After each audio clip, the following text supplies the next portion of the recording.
Hi friends, I'm Telangana పిల్ల. మీకు ఒక న్యూస్ చెప్పాలి. మొన్ననే నా వ్రతం అయిపోయింది కదా, శనివారానికి నా 7 శనివార వ్రతం అయిపోయింది. 8 శనివారాలు వ్రతం చేశాను. బట్ చేసిన వెంటనే ఒక గుడ్ న్యూస్ వచ్చింది. బట్ మా మమ్మీ వాళ్ళు ఎక్స్పెక్ట్ చేసింది కాదు. మా మమ్మీ యాక్చువల్గా నేను ఒక బిజినెస్కి ఒక ట్రైనింగ్ తీసుకోవాలి.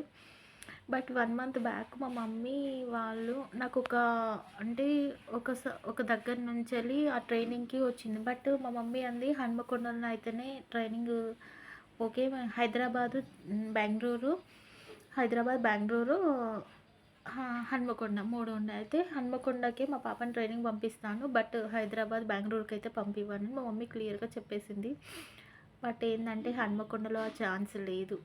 బెంగళూరు కంటే నేను వెళ్ళను. ఇంకా నెక్స్ట్ హైదరాబాద్కి. బట్ హైదరాబాద్లోనే ట్రైనింగ్ తీసుకోవాలని ఈరోజు కాల్ వచ్చింది. 5th హైదరాబాద్ హాస్టల్కి వెళ్ళిపోవాలి.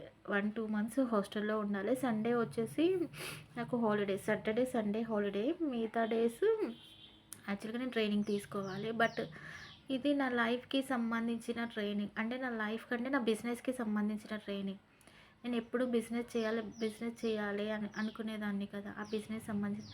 కానీ మా ఫ్యామిలీ మొత్తం, మా మమ్మీ ఫుల్ డల్గా అయిపోయింది హైదరాబాదులో ట్రైనింగ్ అనే వరకు. ఎందుకంటే మా మమ్మీ నన్ను వదిలేసి ఉండదు. బట్ మా చెల్లి కంటే 100 రేట్ నా మీదే లవ్ ఎక్కువ చూపెడుతుంది.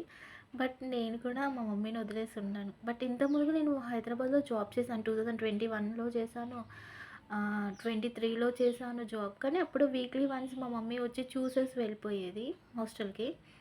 అయితే మా మమ్మీ అక్కడ ఉన్న సార్ మా అంకులే కాబట్టి పెద్దగా ప్రాబ్లం లేదు. మా మమ్మీ డ్యూటీ దగ్గరికి వెళ్ళైనా నాకు చూపెట్టుకొని తీసుకొచ్చేవాడు ఈవినింగ్ టైంలో. బట్ ఇప్పుడు నేను బిజినెస్ ట్రైనింగ్ మీద వెళ్తున్నా కాబట్టి, బట్ ఫోకస్ మొత్తం బిజినెస్ మీద, నేను ట్రైనింగ్ మీద